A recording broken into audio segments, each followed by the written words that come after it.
ya amani na balozi ya BBI, niongojee huko mashinani, tuongee huko mashinani. Na kama uko na swali unataka kuuliza za baba, niulize kwanza. Thank you.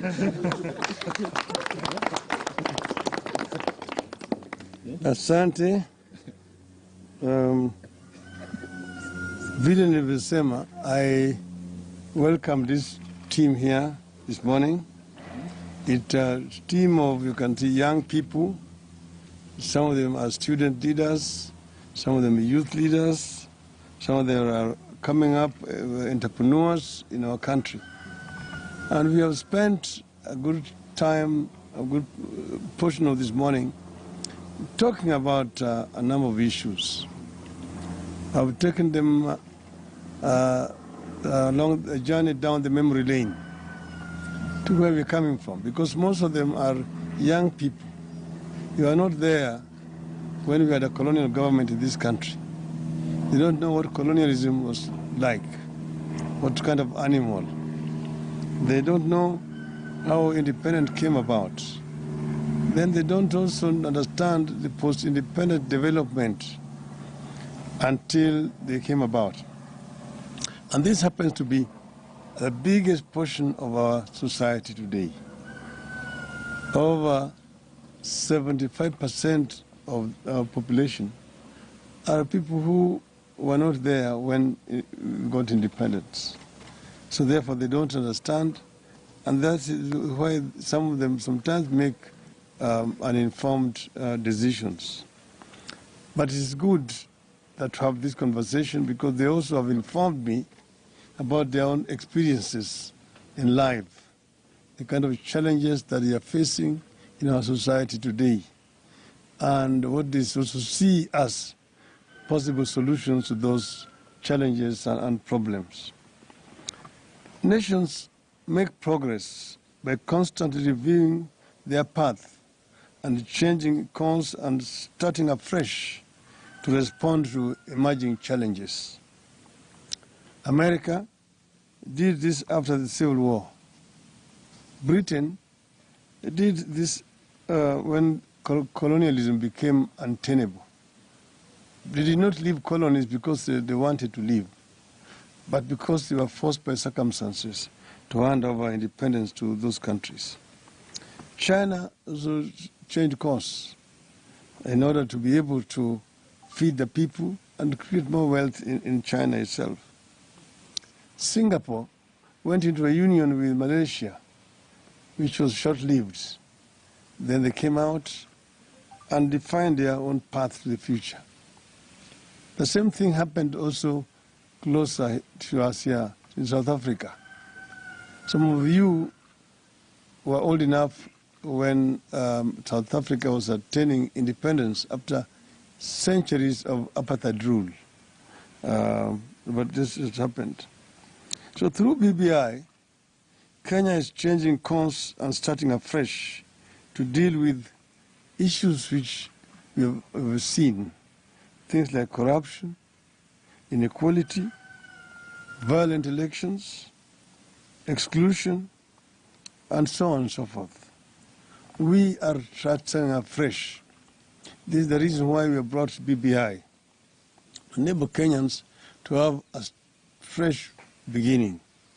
So majority of Kenyans, almost all Kenyans, are poor people.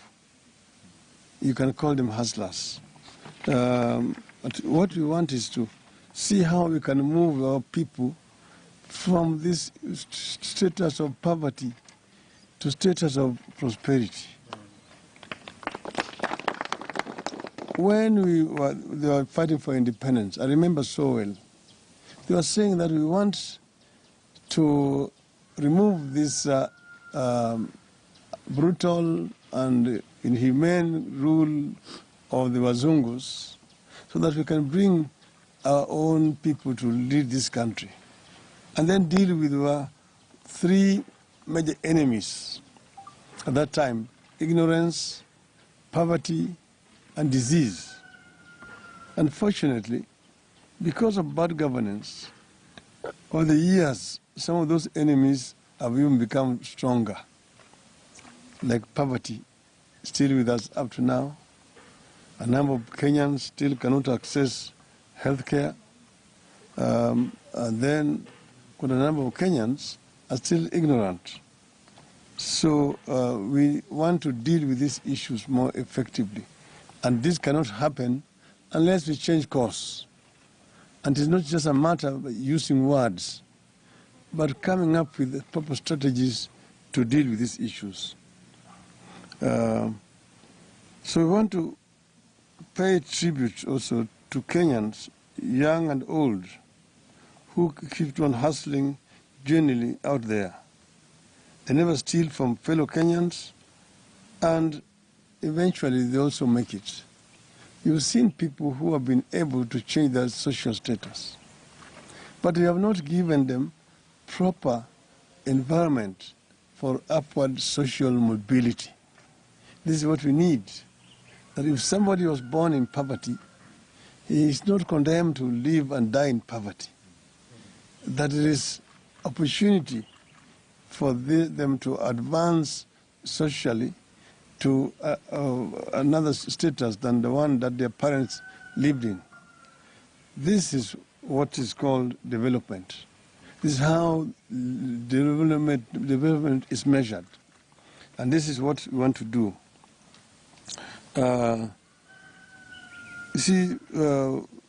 Say that the people who are disadvantaged are there in plenty. The BBI wants to create a level playing field for all of them. This is what we are talking about. And it's not sweet talking, the people. I gave an example the other day of Germany, and I can repeat it today here. You know, I lived in Germany for 8 years. And when I went to Germany, it was reading from the effects of the Second World War. How did they get to the Second World War? This was because of a dire situation created by the Great Depression of 1933, from late 20s to 33, where people were completely deprived. There were no jobs, jobs had collapsed, industries had collapsed, there was poverty, there was hunger all over the place. In the midst of all this, one Messiah, in inverted commas, emerged, a young man called Adolf Hitler. And he was a sweet talker, and was able to convince youth. He gave them brown shirts they were wearing. They were all shaving their hairs clean and moving around. That we want a new Germany. Germany will be great again. And he identified the Jew as the enemy, merely because as a small young boy, he had a Jew teacher who, while punishing him, caned him so painfully. So to him, a Jew was an enemy. Then began to say that all Jews are bad. The only good Jew is a dead one. But even the dead one, if his bone scratches you, you will die. So he says what they call the final solution to the Jewish problem was to exterminate them. And he started the war against the Jews. People and came up with an ideology called the Aryan race, Arya. After they had killed so many Jews, then he now, and they had put up a big machinery, because he developed a sense of nationalism, of unity. Germany above all. Then now, he now was ready now to face other countries. So he declared war, attacked Poland, attacked France, then began the war, and finally attacked Britain, and the whole world was at war. Attacked the Soviet Union. Then war started. At the end of the 10 years, because he told them, give me 10 years, I will give you a new Germany. After 10 years, there was that new Germany, but it was not the Germany those people could recognize. It was a Germany which was totally in ruins. The homes, the villages, the industries were all in ruins, and so many million deaths all over the world. So this is why our people should be careful where we're going. Kenyans should choose correctly and clearly as we go forward, that they're not lured into certain empty philosophies. We know where we come from as a people, where we want to go, and what's the use to get there. And that's why I'm appealing to Kenyans to move away from negative ethnic politics. Let us not talk about a tribal unity. But let us first unite as Kikuyus before we go to now unite with the Merus and Embus to become Gema. Then we now come to unite with the rest of the Kenyans. Let us first unite as Kambas, unite as Luhias, unite as Luos, or as Mijikendas, as Masais, as Kalenjins, as Turkanas, and so on. Let us begin to unite as Kenyans. And let us be differentiated on the basis of ideology, on policy. That is what is important. Ethnicity is not important. It's but a name. Nobody chose to be born a Mkamba. Nobody chose to be born a Mdorobo. That is an accident, a biological accident. You did not choose your parents. But you are a Kenyan. And be a proud Kenyan.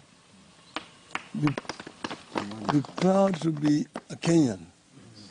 We have come from far, and there have been a lot of struggles to reach where we have reached. In the course of it, many Kenyans have suffered. Many Kenyans have died. Some people don't really understand that there used to be a time when people used to be thrown from 23rd stories of Nyayo House through the window and thrown down, and then they say that they committed suicide. People don't know how the Nyayo House torture chambers look like, what life was in there. People don't know that there are Kenyans who were maimed and ruined completely. The other year we buried Kenneth Matiba, a very intelligent, bright, successful businessman. His life was ruined in detention with a stroke. Last year we buried Charles Robia, the first African mayor of the city of Nairobi. Again, died a very unhealthy person because of what happened to him in detention. Many people, Koigi Wamwere, were there.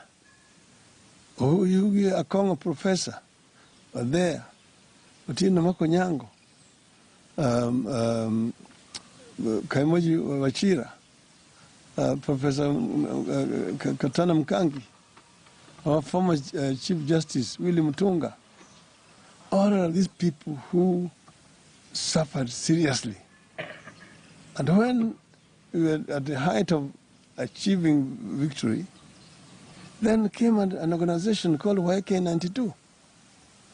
People don't understand the havoc that was reached in this country by YK92. People no longer remember how those banknotes which were printed were called, and so on and so forth. So people know who were on the side of liberation of this country and who were against the liberation of this country. Who know? We know where we have come from, we know where we are, and we know where we are going. And we must unite together. I have confidence that Kenya will reach its destination. And I want to be able to make a contribution towards attainment of the Kenyan dream as coined by the founding fathers of our nation. I thank you.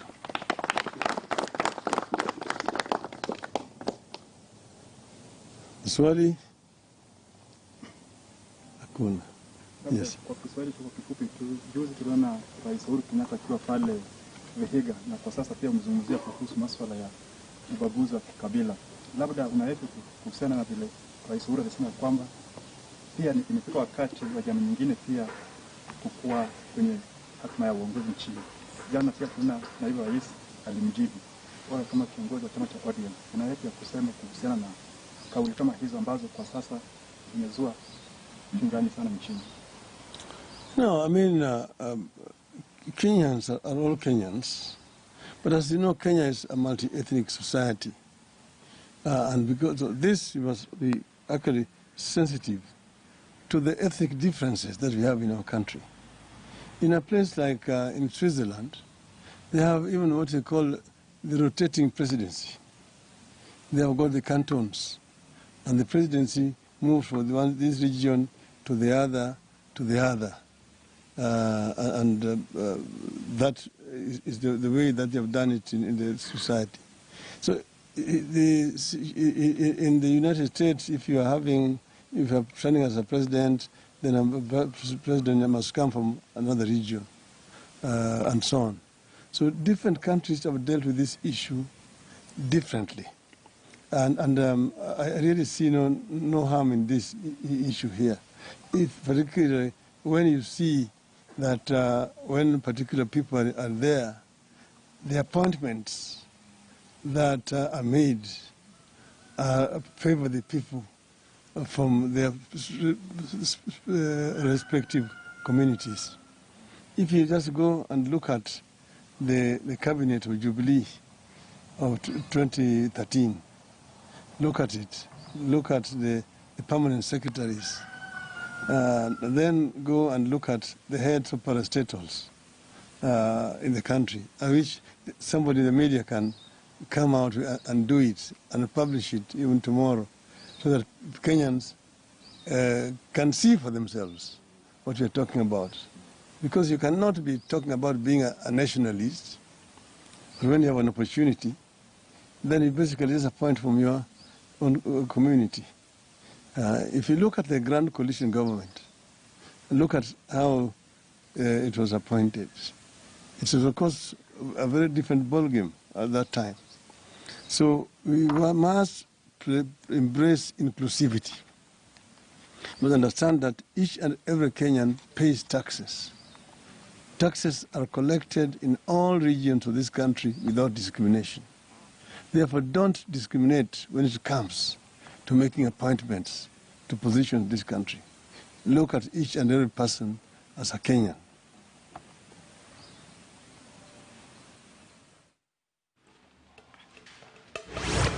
Na mtazamaji, huyo hapo ni kinara wa chama cha ODM Bwana Raila Odinga pale akizungumza na vijana ambao wamekuwa na mkutano pamoja pia na Bwana Maina Njenga kuhusiana na swala la BBI. Vijana hao basi wakionyesha hatua ya kuunga mkono hatua hii ambayo ni ya kuleta amani pamoja pia na kujitayarisha kwa ajili ya chaguzi zijazo.